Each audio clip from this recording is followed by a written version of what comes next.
Then on Friday, the markets closed in the red. You had the Dow down 119 points, the Nasdaq down 206, the S&P 500 down 40. Clearly, the markets are asking for naval escorts through the Strait of Hormuz. It's, as we've heard, not in the cards just yet. But a fifth of the world's oil supply flows through this strait.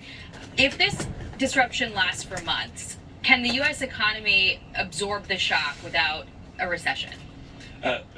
First of all, it's not going to last for months. President Trump's team has briefed us that it's going to be 4 to 6 weeks, beginning 2 weeks ago, and that we're ahead of schedule. And so, second, if it did last for a long time, it wouldn't really do a lot of harm to the U.S. economy. Now, certainly there'd be pocketbook issues that we'd have to address, but the bottom line is that the U.S. produces so much oil that you can't really get GDP to go negative with an oil shock the way you could in the 70s. So we're in a very strong position, but it's really heightens the strength by the fact that we've got a productivity boom from artificial intelligence, we've got a capital spending boom because of the big beautiful bill, and we've got incomes growing the fastest we've seen since back around 2018. And so all the fundamentals of our economy are really, really strong. If Iran thinks that they're going to get President Trump to back down because they're going to make our economy weak, then they just don't understand economics. The Energy Secretary was asked this morning on Meet the Press about what the Iranians are saying, that you could see oil prices at $200 a barrel. His answer to the anchor of that show was, don't listen to the Iranians, or I would doubt what the Iranians are saying about much of anything. But there are some headlines calling out the fact that he didn't answer the yes or no question. So do you expect that number could happen, $200 a barrel oil? Is that possible? You know what happens in White Houses is that people will come on a show like this and then they'll tell you what they think. But the best measure of what you think or what you should think about the future of oil prices is what we see in futures markets. And I actually believe what we see in futures markets, which is that this is going to end relatively quickly. In the futures markets, they've got the price of oil dropping about as fast as I've ever seen it, going down in the end of the horizon to below $50 a barrel. And so that's what financial markets are saying right now. So financial markets agree with what President Trump says, which is that this is a temporary shock, that we're not going to eliminate the harm from the disruption, but we're going to minimize the harm. Okay. In the interim, the administration's already pulled a lot of levers. You have them temporarily unsanctioning Russian oil at sea, releasing barrels from the strategic reserves, waiving the Jones Act and invoking the Defense Production Act to ease, permitting offshore California. But this release of 172 million barrels from the strategic reserve, it will bring the sort of stores down by 41% to the lowest level since 1982. Is there any concern about that? If the conflict widens and prices spike again, are there still tools left in the toolkit? Oh, for sure there are, but don't forget that we're the largest LNG producer on Earth, that the U.S. has lots and lots of energy that can come online, and that they can increase production and are incented to increase production if prices are higher. And so the markets are naturally going to recover from this, but mostly it's just going to be because this is close, as President Trump's team has said, this is close to the end. It's a near-term disruption, and Americans want the benefits of the global stability that we're going to have from stopping all the terrorism that the Iranians are producing. If you go back and look in 1975, Iran was the 18th largest economy on Earth. Now it's something like the 50th largest economy. They've been destroying their own country, and they've been putting a huge amount of risk into investments in the Middle East. Once that's gone, then there'll be more oil exploration in the Middle East, and energy prices from within the U.S. and from around the world will go down. All right. Kevin Hassett, thank you very much for joining us. Always good to see you, sir. Thank you. Well, coming up, protesters attack a Communist Party headquarters in Cuba overnight as President Trump predicts the regime could soon fall. More on that next.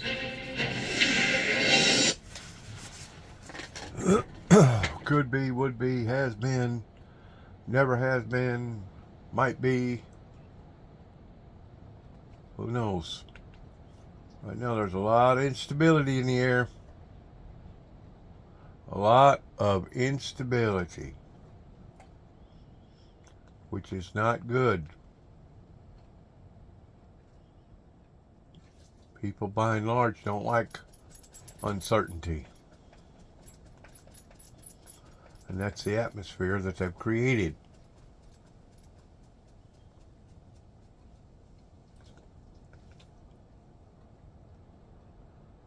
See what the Sunday report. No, can't even get that now right now. Probably best just go to the weather. Weather's been freaky.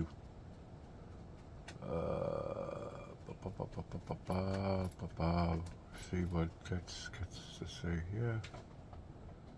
All right, let's look here. Guys are included in that on that north side, and then that damaging hail potential comes all the way up into north central Pennsylvania, but the likelihood of the very big damaging hail will be from Raleigh all the way down through Savannah, some of our southeast beach locations in Jacksonville across the first beach. And then again, timing on this thing, as you can see, is on the top here. As we're in it in the morning, we're in it in the midday. Molly, we're not done into the afternoon. This is going to be a while into our tomorrow with several different threats. So let's get some timing for some of the cities that will be impacted by severe weather. Starting in Charleston, South Carolina, with a Torcon of 5, likely to see damaging winds. Hail is also a potential that we're watching very closely as storms evolve. As we start tomorrow morning, very early in the morning, perhaps just a few very light showers. Even by midday, lunchtime hour, we still don't have a lot of activity, but you might be hearing some distant rumbles of thunder as the line of storms eventually continues to work its way to the east, and we could even see some showers, residual showers after. Let's see where this is going to go. Let's see where now this is going to go. Nothing there.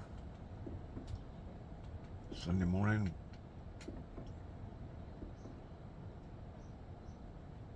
People on both sides of the aisle. Yeah. All right. We'll be watching all of that. Thanks so much, Senator. We'll see you soon. Senator Dave McCormick. We'll be right back. Stay with us. Seemed like the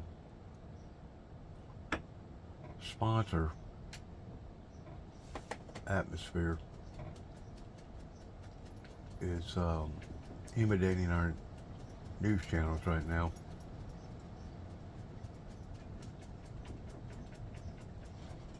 Sorry about that. Ain't nothing I can do about it. All right, let's go with this report here. Of this war, because the Strait of Hormuz is this unusual thing in the world. It's this little choke point through which so much oil goes. I want to just put up a screen that shows how much oil goes through there in terms of millions of barrels. This is millions of barrels a day. It is the top destination of oil that's transported through the Strait of Hormuz. Look at this. China gets 4.8 million barrels through the Strait of Hormuz per day. India gets 1.9, South Korea gets 1.7, Japan gets 1.5, other Asian countries get 2.1. You'll notice this is all Asia. This is oil a day. a global market. A day per When day. the price of oil gets pushed up because Asian countries need more oil, we also pay more for oil and gas. Yes, it's an extraordinary success of capitalism. It's a very dynamic market, very liquid, which is good. Yeah. Republicans would argue. But for decades, there's been warnings about this very thing happening. So I spoke to shipping experts. One of them said he was floored that the administration, didn't plan for this.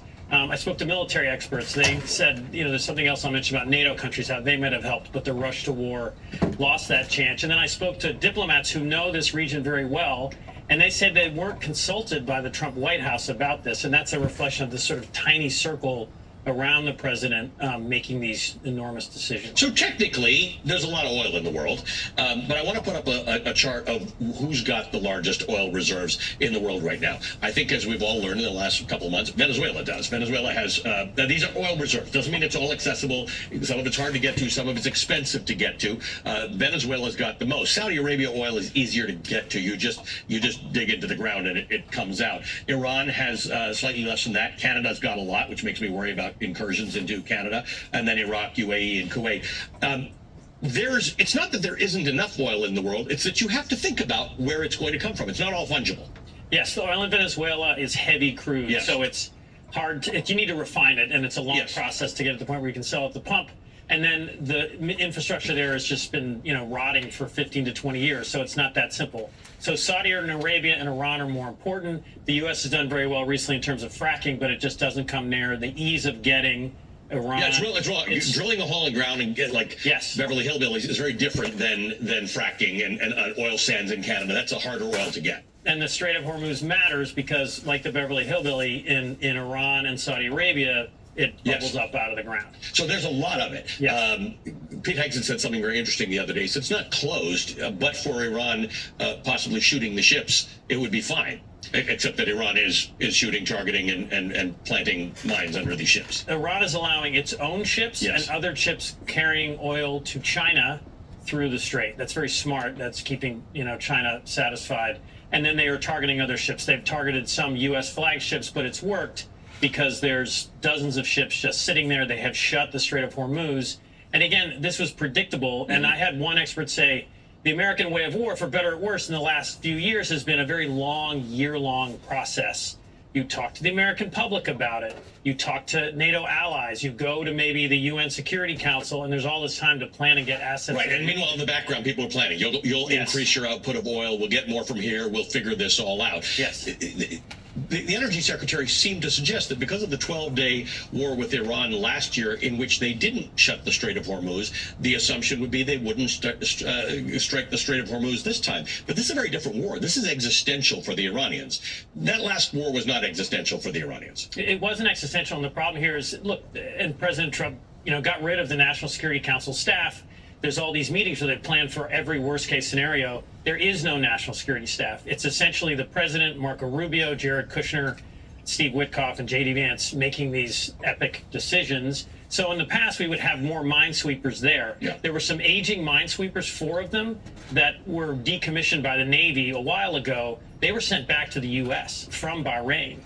They just arrived like last week. And then also we could have gone to NATO allies and said, hey, can you move some of your minesweepers? They have more minesweepers than we do. None of this happened. So we simply don't have enough ships to escort tankers through the most strategic waterway in the world. And then someone has to think about whether that's the right use of our taxpayer money to have U.S. Warships escorting flow tankers. They're very expensive, and what they've used are surface-to-surface missiles. They have thousands of drones that could hit a destroyer. So the destroyers are now sitting around the American carriers out in the Arabian Sea, protecting them from long-range missiles. But we should have smaller ships. This is a failure of the Navy, I was also told, for planning. So the largest oil disruption in history, huge leverage to the regime in Iran, a huge strategic mistake by the Trump administration. David, thank you for being with us as always. David Rode, MS Now, Senior National Security Reporter. We'll be right back. There you go. They're basically telling the truth about what's going on right now, and it don't look good. It don't look good. It just means the American people are just going to have to tighten up and go on, Jack. And realize where we're at. They're already using tightening factors in Australia regarding restricting gas to their citizens in Australia. Ayatollahs who are made out of cardboard. John Carney, God bless and protect you. Thank you so much for that and for joining us. That was so smart. Coming up, Gene Simmons has had enough. What he's suggesting his fellow. Well, we missed that on that. Sorry about that.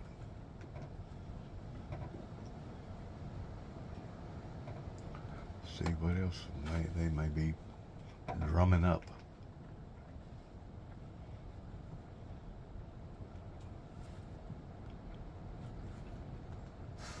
I like to use that analogy, drumming up, because of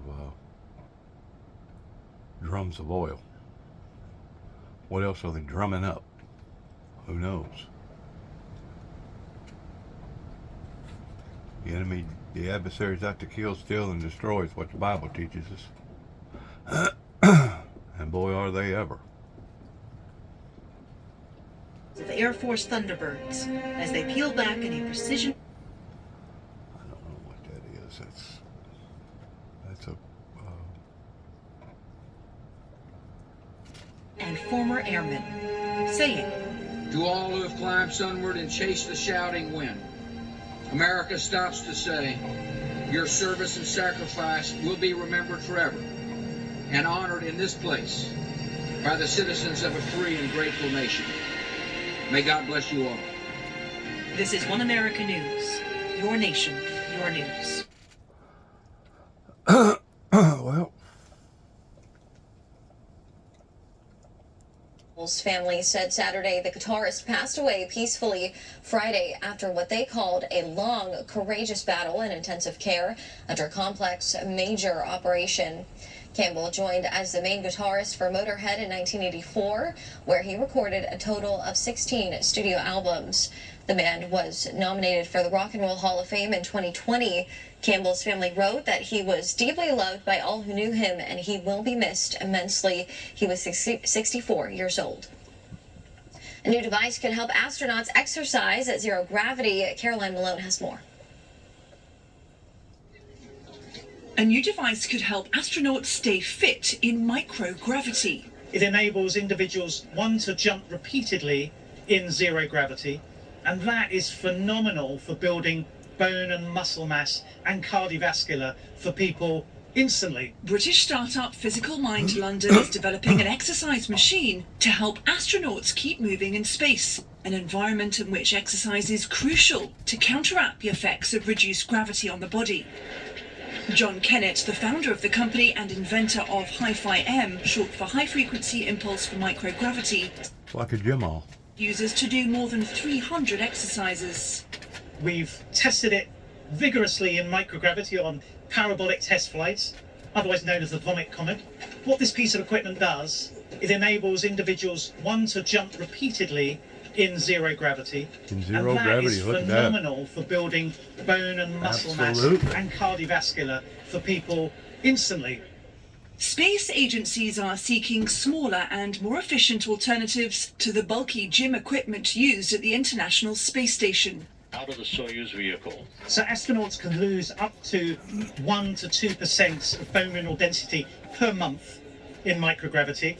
They can lose 20% of muscle mass within 2 weeks of being in microgravity, which is being in space. And the cardiovascular system gets seriously affected as well. NASA astronauts currently average about 2 hours of exercise a day using equipment such as a treadmill, cycle ergometer and resistance machine.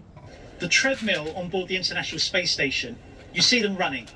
They require 900 kilograms of vibration isolation system hidden underneath that treadmill. This does not require that. This nullifies its own forces through a very unique but simple design. Physical Minds test team included a single-leg amputee to assess its potential for astronauts and para-astronauts, and for use in both orbit and for rehabilitation on Earth. They're working with researchers at St Mary's University, Twickenham, and hopes the technology could eventually be used as part of the Lunar Gateway program. Space Force awards 2 universities with grants to help bolster their work in remote sensing research. In a post to X Saturday, officials said Rice University and the University of Arizona were given grants valued at up to $16 million. These grants will help the universities gather and analyze data about the Earth's surface and atmosphere. This is part of a federal program that aims to create revolutionary technologies by partnering with... And I don't know if anybody knows it or not, but NASA is fixing to do an Apollo run like they did back in the 60s. They may be talking about it here in a second. AI chip manufacturing plant is ready to launch. In an expo Saturday, Musk said Tesla's Terafab project will launch in 7 days.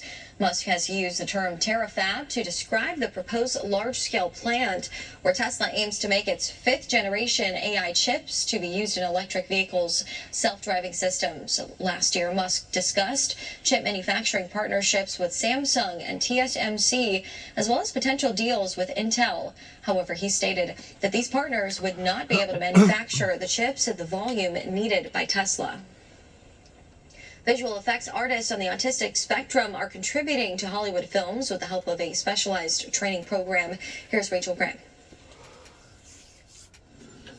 When Hollywood blockbuster Gladiator 2 got to the editing suite, there was a major problem.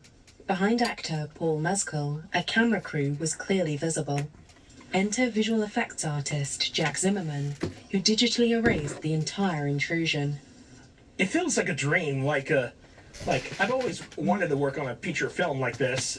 Zimmerman works at Exceptional Minds, a non-profit vocational academy and visual effects studio for autistic adults. The organization trains artists on the autistic spectrum to build careers in Hollywood.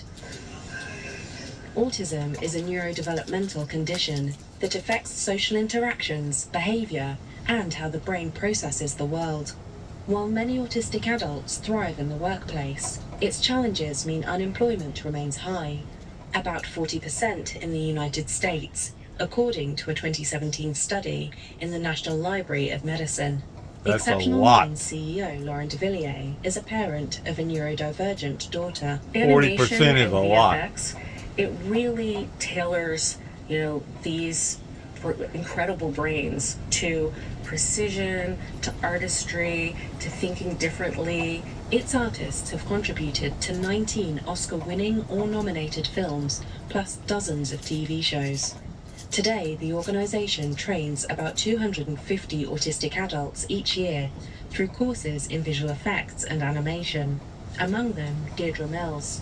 Depending on your level of it, you might be able to be more precise, and sometimes you might be able to catch details that others might not.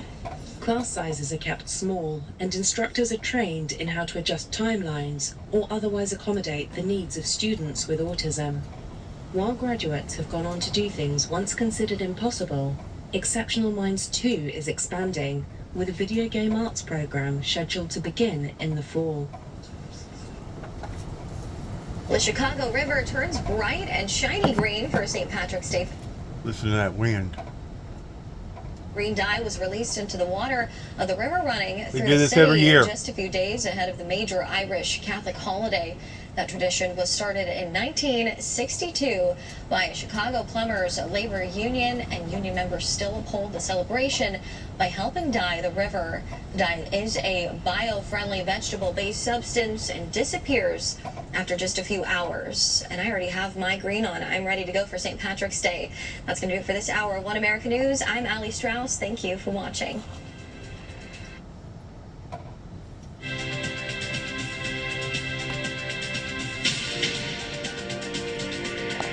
Chicago Live. That looks like that's down by the riverside somewhere. Stock Exchange, where's that at? I don't know. Maybe just north of Stock Exchange.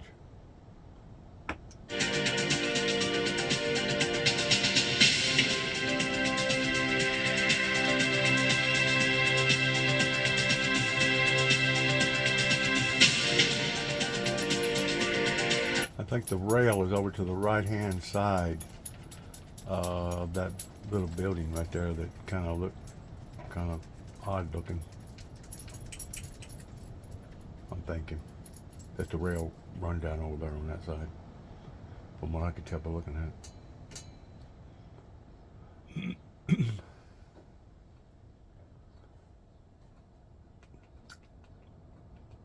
We definitely are living in extraordinary, exciting times.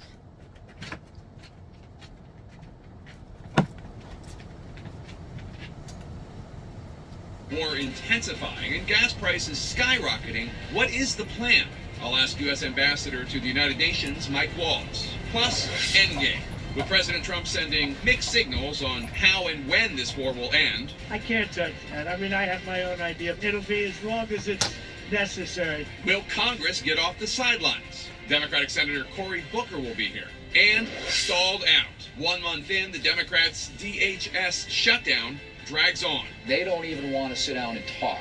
Okay, that's a lot of bull. As the impact grows and with rising security threats at home, does something need to give? Former Transportation Secretary Pete Buttigieg joins me to discuss. Duh.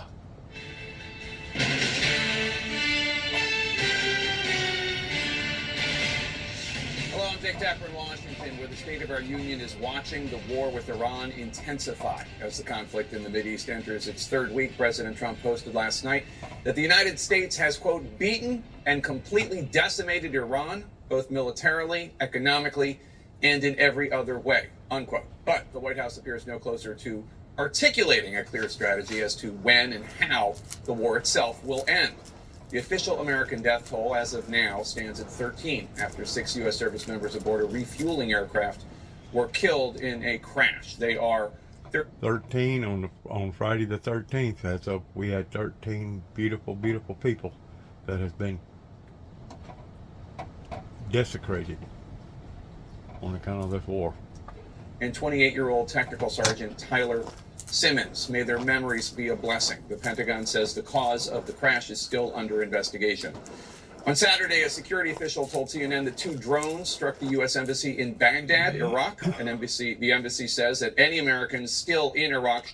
I got a question. As of yesterday, I knew what the count was, but I kept asking Google AI pertaining to what the count was, and they kept giving me an inaccurate number.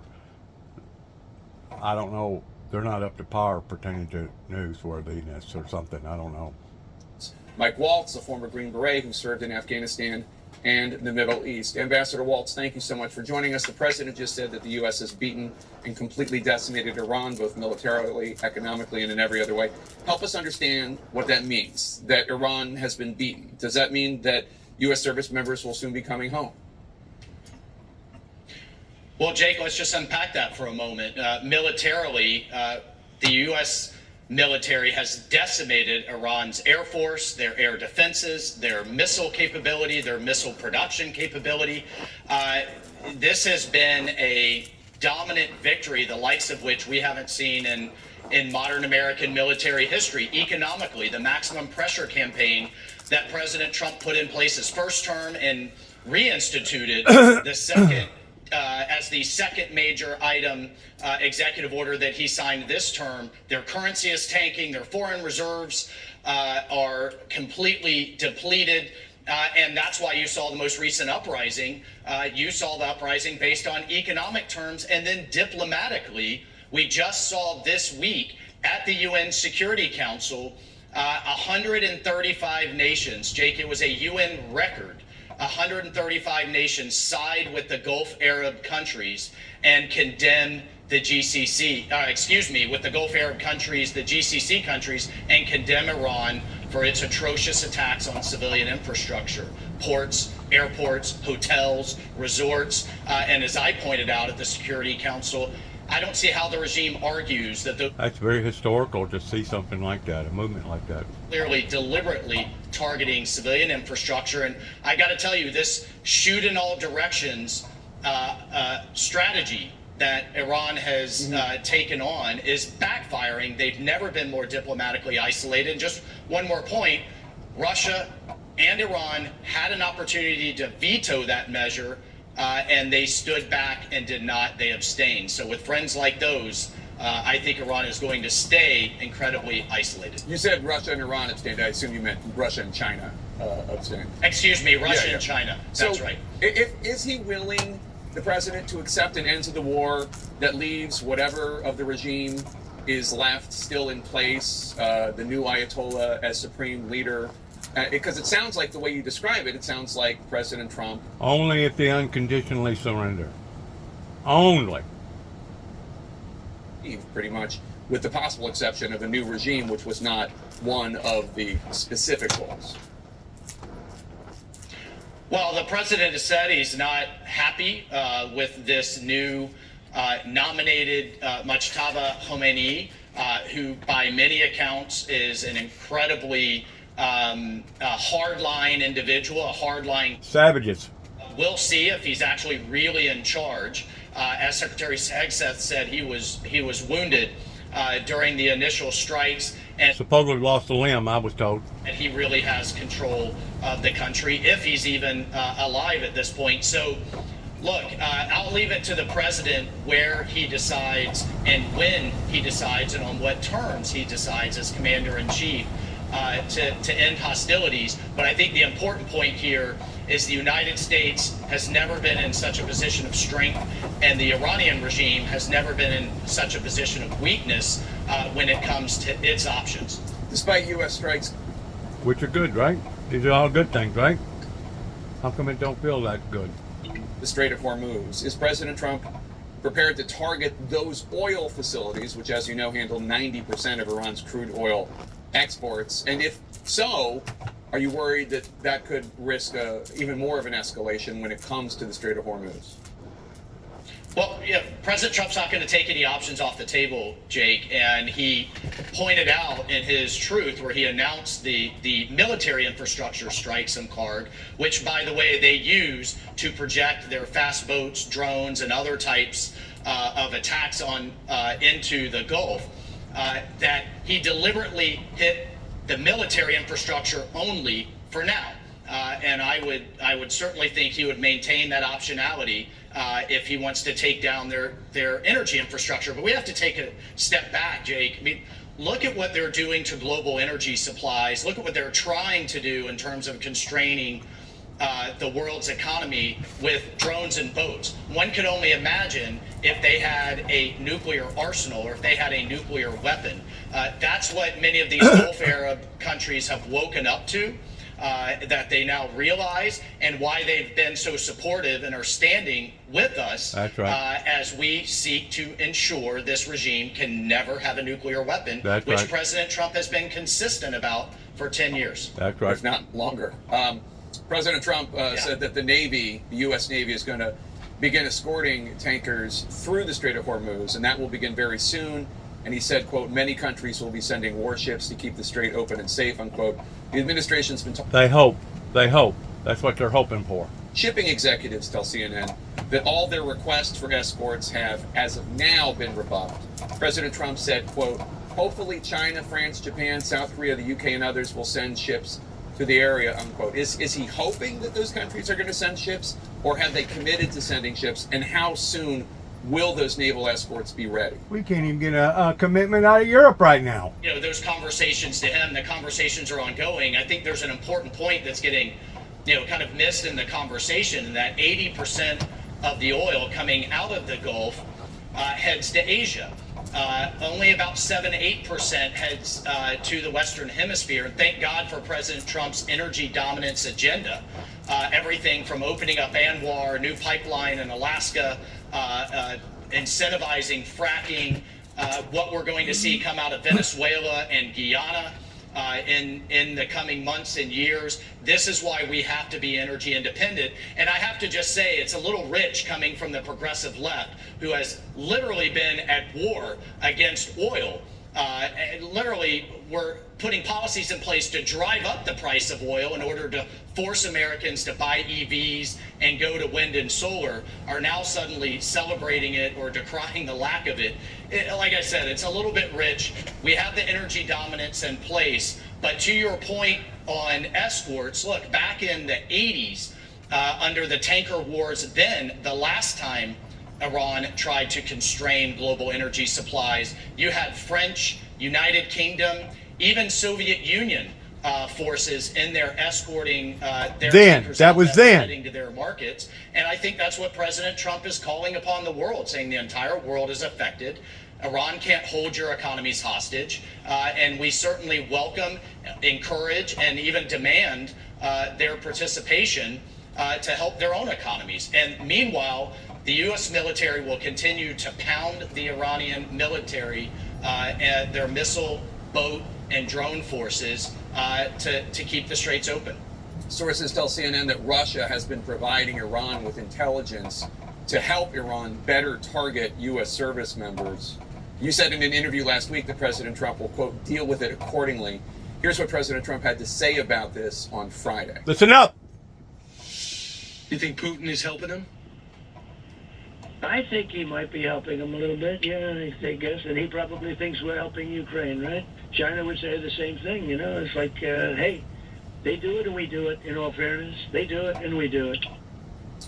Do you see an equivalence between the U.S. helping Ukraine defend itself and Russia helping Iran target U.S. service members? Well, Jake, we've known that Russia and Iran have this symbiotic, have this strategic partnership.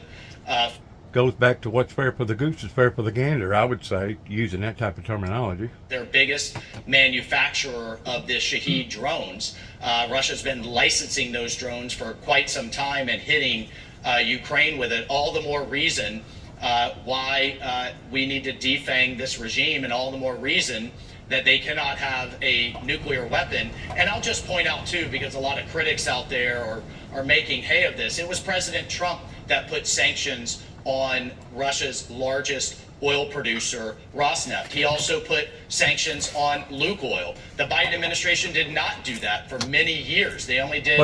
But they have recently released some of those restrictions because of what's going on over in the canal. But they're having trouble in seeing what's going out of there. Approaches while we deal with the Iranian regime. But surely Russia helping Iran target our service members is upsetting and distressing, and action needs to be taken. You think? Well, I'm not going to get into leaked assessments of what intelligence is being provided or not. I just can and won't do that. But I'll tell you, if they are doing it, it certainly hasn't been effective, because the Iranian Air Force, air defenses, missile forces, and Navy. Give them some more time. If that's what they're actually doing, it will be effective. I don't know how severely, but it will. Thank you. Democrats say they will not allow business as usual while the war in Iran rages on. It's To be next and later, as another generation of Americans goes to war in the Middle East, I'm going to talk with Afghan war veteran and potential 2028 candidate. It's become nip and tuck on all this right Dedicated. now. That's I guess in an exploratory region right now, because we really don't know what the end results are going to be. Well, let's watch this guy real quick. He's pretty good on statistics. About that, I feel like this number should be 100, but whatever. 69% of people say they're confident that their state or local government will run fair and accurate elections in November. 31% say they have little to no confidence that the 2026 elections will be free and fair. Let's take a look at how that breaks down by party. This part is actually really interesting. It's actually very similar. About 72% of Democrats think that the elections will be fair and accurate, and about 70% of Republicans. So there's a 30% group of people who are very worried about the fairness and accuracy of their elections. Okay, if you're worried about elections, what do you think the biggest threats are right now? 57% of Republicans think voter fraud is the biggest issue, which makes sense because Donald Trump's been carrying on about voter fraud for a long time. So they think that's the biggest issue. For Republicans, the second biggest issue is misleading information. Amongst Democrats, the biggest issue, propaganda. Voter suppression. 41% of Democrats say voter suppression is the biggest issue, followed again propaganda. by misleading information, and then voter fraud. Interestingly enough, similar percentages of Republicans and Democrats are worried about foreign interference. It's just about 8 or 9%. Not a big deal, although it's something that Donald Trump carries on about a lot as well. And 7% are worried about problems at polling places. I'm going to have this discussion in just a moment with my next guest. All right, let's take a look at which concerns you more. The questions are making sure that everyone who wants to vote can vote, or making sure that no one votes who is not eligible to vote. 58% of Americans think this is the biggest issue: how to make sure everybody who is able to vote can vote. Whenever you can brainwash a society pertaining to their morale, makes all the difference in the world in what people actually does versus what they can do that they don't do. Now that's my opinion about it. You can take it for what it's worth. I mean, it's called brainwashing. It's called brainwashing.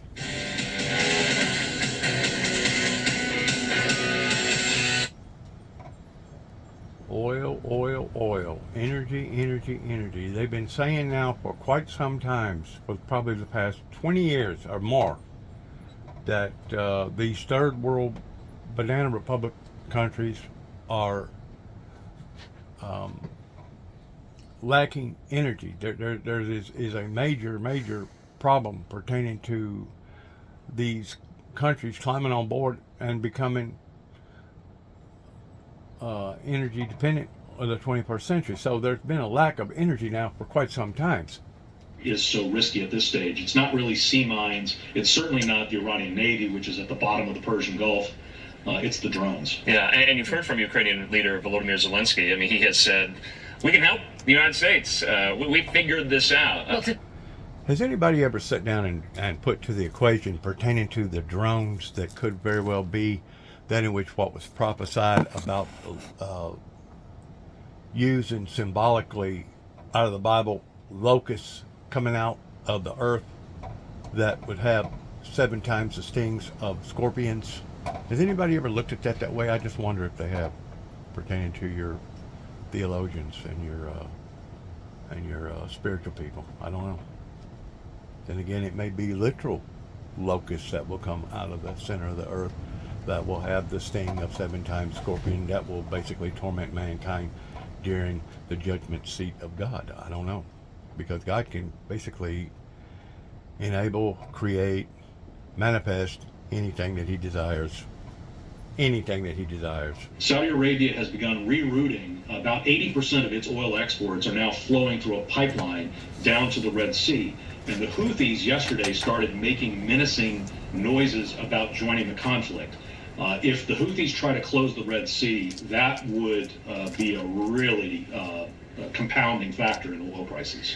And again, you're drawing the direct connection between Iran and other terrorist organizations that it funds, including the Houthis in Yemen. That's right. Marshall Billingsley, thank you very much for your time today. You know, I had never really looked at it that way. That's basically a peninsula right there, isn't it? Because it's channeled around 3 different bodies of water. So how vulnerable are we as the war continues and we are warned about sleeper cells? That's next. This is Sunday Agenda. As this thing grows on, we will become more and more vulnerable, depending upon how badly other people suffer. You figure that whenever what come out of China pertaining to COVID put various countries under strains. We were fortunate that we had various people that could see through that in trying to lighten the load or lighten the blow pertaining to COVID. But now it's reached a point that I don't think we're going to be able to continue to do that on the levels that they've been fortunate in doing. So the more people go to hurting, the more people goes to responding. As long as it's not coming home to them, as long as it's not affecting their lives, either indirectly or directly, people has a tendency of standing by and standing out of these particular situations. But now as problems escalate and as people go to hurting that much more, that's whenever you'll have basically uprisings that will occur all over the world, that even the Bible, Jesus preached and predicted that in the last days that there would be wars and rumors of wars, that there would be escalations of turmoil events that will be escalating all over the world pertaining to problems. Once more, people in the Northwest Tennessee area and throughout America did not want to truly support the Jubilees, Jesus Christ, Windmill Ministries missions that began going public in 1989. They didn't want that type of peace. I guess maybe they thought that that was a too severe of a peace. Or maybe they thought, well, that's trueness of a peace. Well, they've been establishing for the past 30 plus years this phony fake peace that now is catching up with the Western world to the degree that borrowing from Paul to pay Peter, they're realizing that they're coming up short because you can't continue to play like you're going to pay back Peter whenever you know good and well that you're not going to be able to pay back Peter. Was covering your election as Secretary of State, and you were widely lauded by people across partisan lines for running fair elections, which Arizonans take, I mean, I think all Americans take it seriously, but Arizonans take it very seriously. The idea that they were out. Well, due to what went on January the 6th, do you blame people for not wanting to take the elections seriously? Really?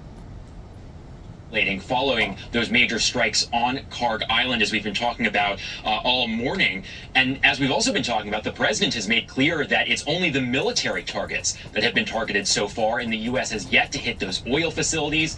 But now the president is starting to use that as leverage against the Iranians, saying in this new interview that even as most of the island is, quote, totally demolished, President Trump saying that, quote, we may hit it a few more times just for fun, Jessica.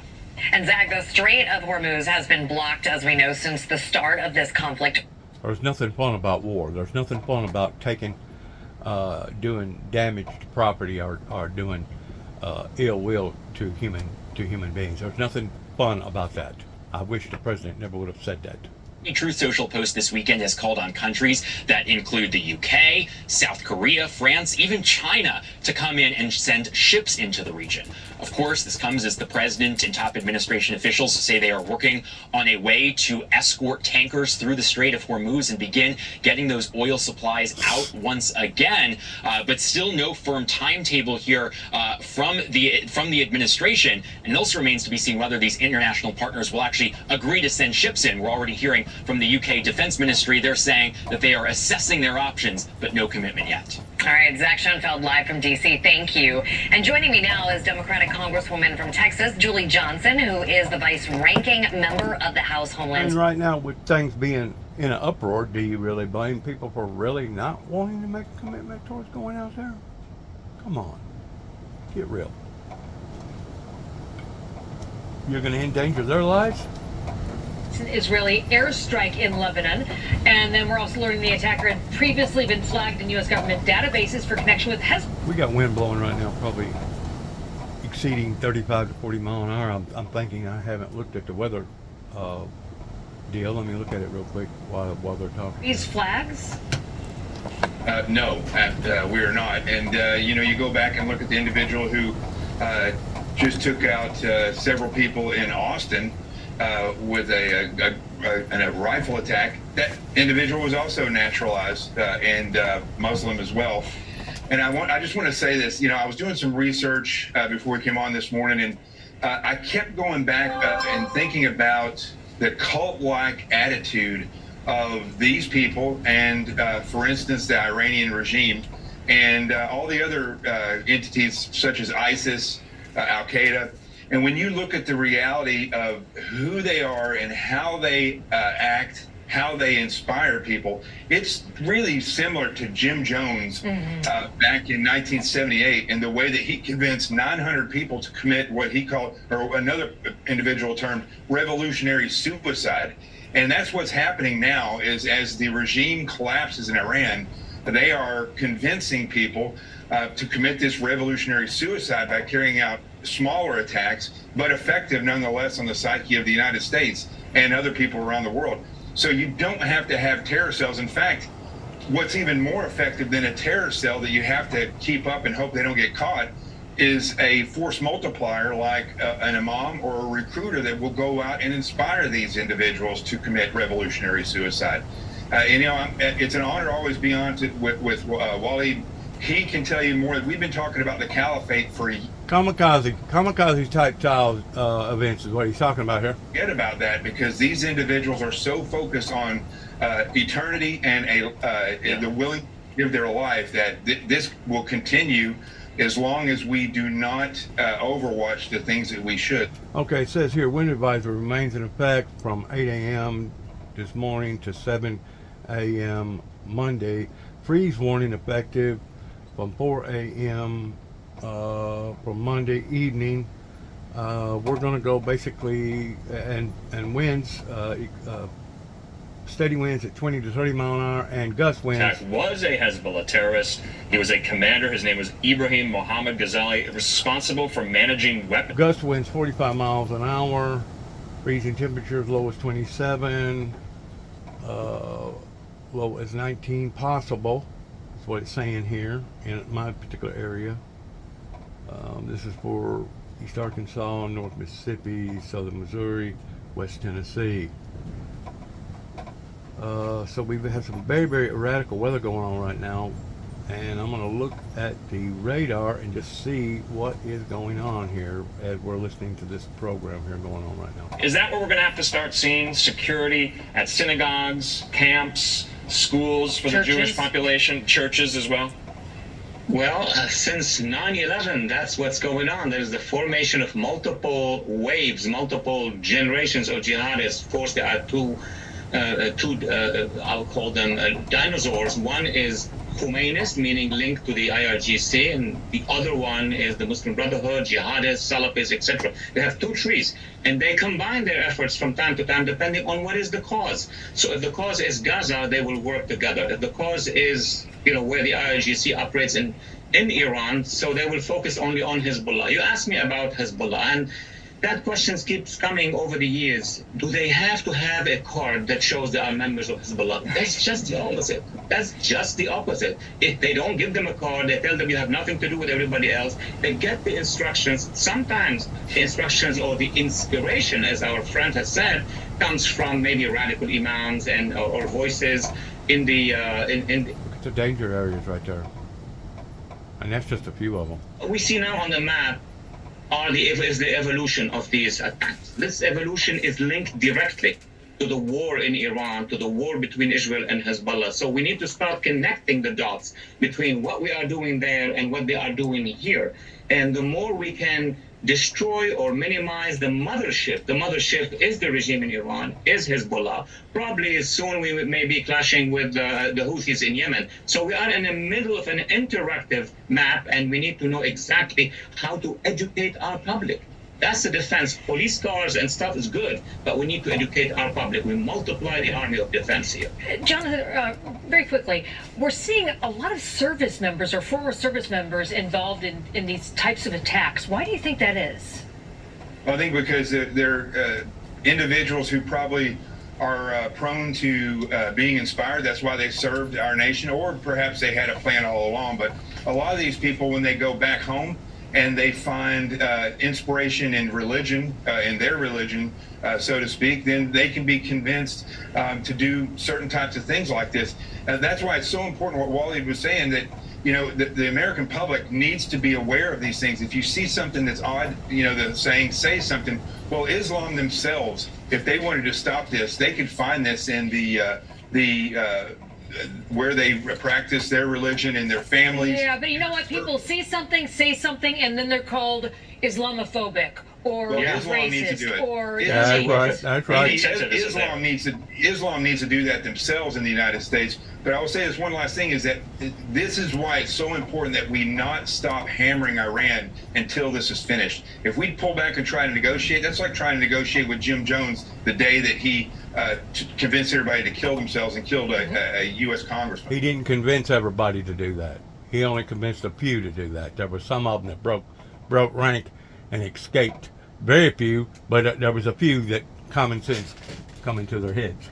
Doesn't that just open up the possibility for more of these attacks? Have you seen a direct link between unfunding of DHS to these attacks? I've seen the bigger web of links before.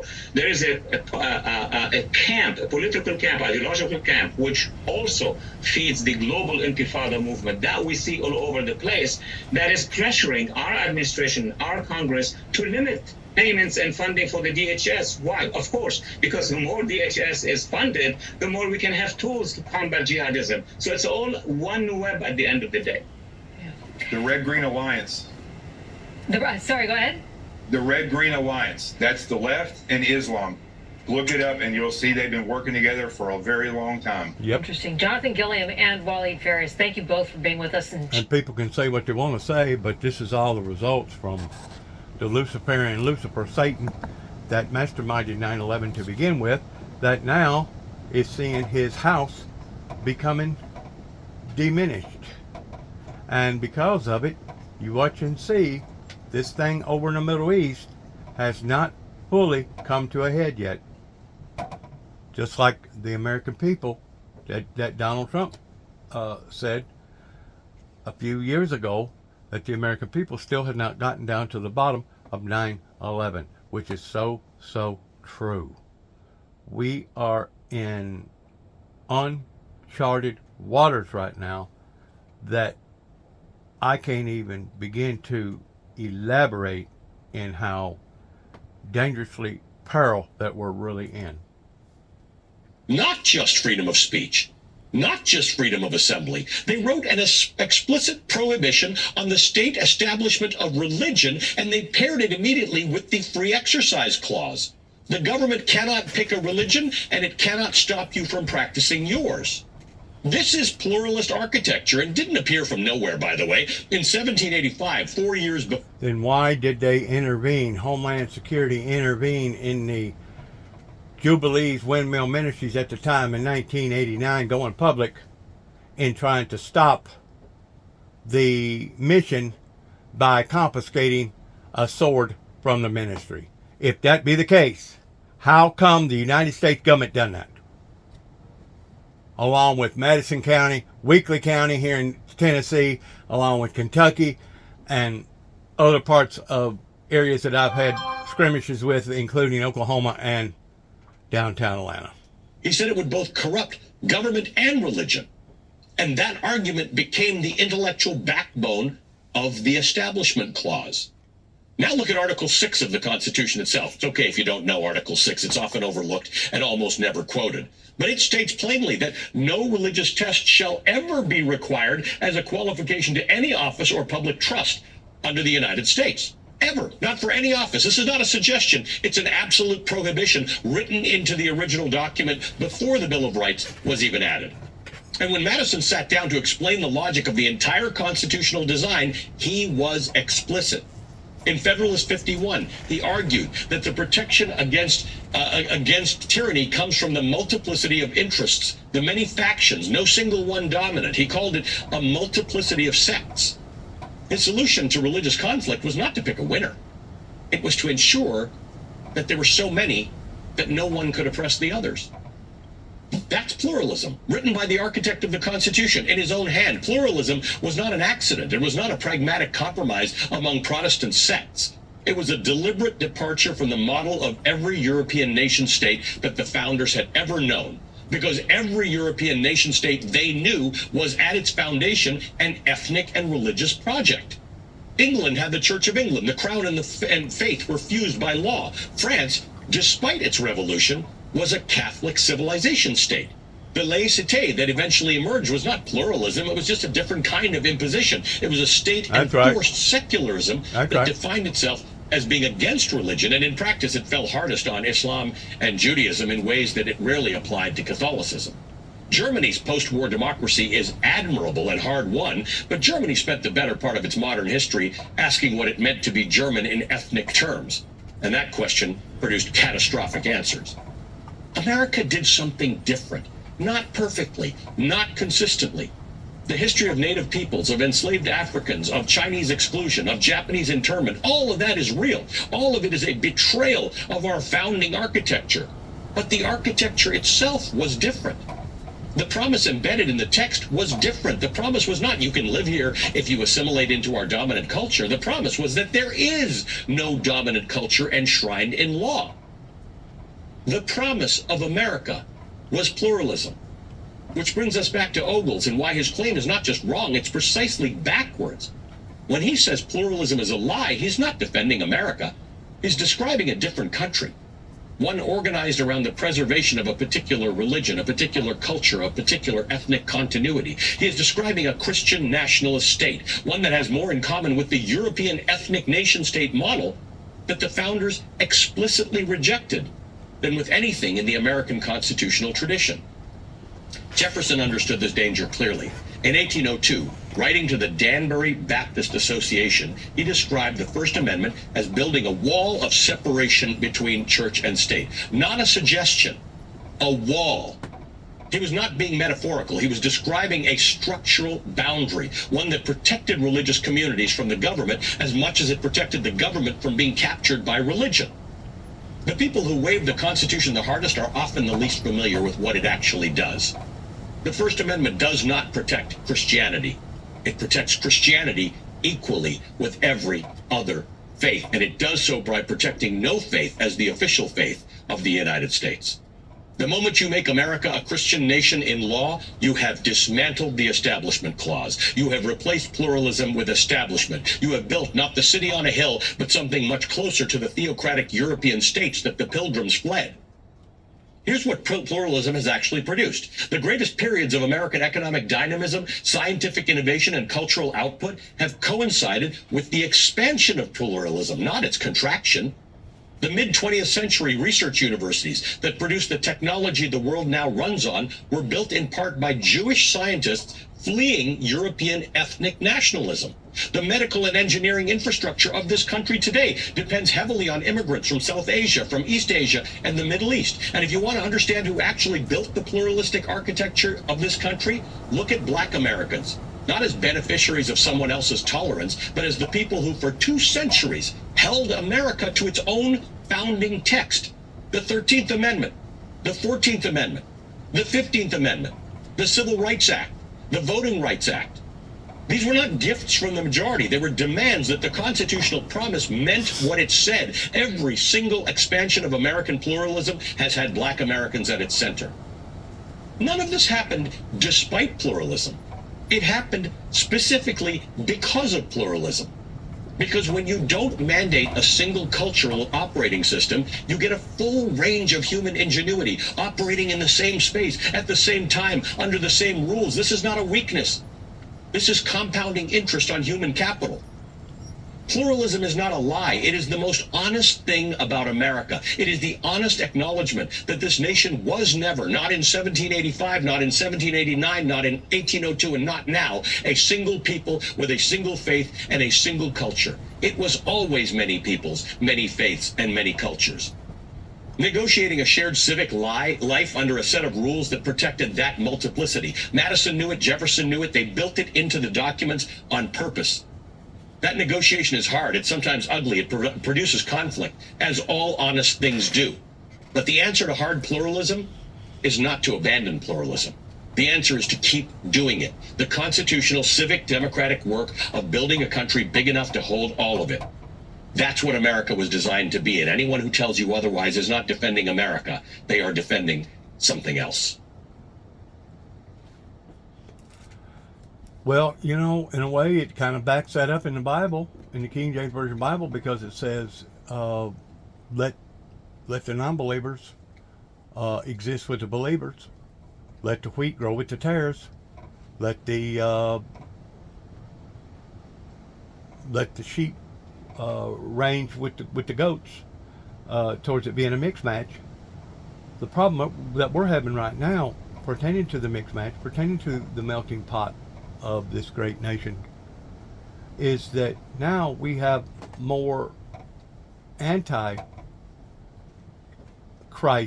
type associations that's exceeding and excelling above and beyond the ones that support Christ. Is that because the ones that supporting Christ aren't speaking out loud enough so that they can be observed, heard, and understood? Or is it because of lack of ability in not speaking up against the Antichrist type movements that basically has got such a strong foothold here in America that it's turned into a Wild Wild West show here amongst our own selves. Towards we're all fighting amongst ourselves now, which is not what I believe our constitutionists, our historians believe are intended to happen to America. Worship businesses, this is the absolute wrong way to do it, and really it does need to stop. And look, if this rest of society is not going to do it, then it's got to be on law enforcement and prosecution to make sure that we do put a stop to it. Wow, Mubin Sheikh, former jihadist turned counterterrorism operative, really appreciate your perspective. Thank you so much for being with us. My pleasure. Thank you for having me. President Trump saying no deal to ceasefire talks with Iran. The administration instead focusing on its campaign to destroy Iran's military infrastructure. What Trump's former Vice President Mike Pence had to say to The Hill Sunday's Chris Steyerwalt about the strikes on the Islamic regime. Stay with us. All this war, all this bloodshed, all this violence, all this hostility. We are using so much energy right now in negativity. It's blowing positivity completely out of the water right now, which is going in the opposite direction of peace, love, grace, mercy, and utopia. The only true utopia, love, agape, utopia, love, I believe, comes from the Lord Jesus Christ and the true born-again Christians. The rest of this stuff is all artificial. Jesus acknowledged that by saying that even sinners love sinners. But what do they pertaining to what good is it if a person gains the whole world but loses their soul?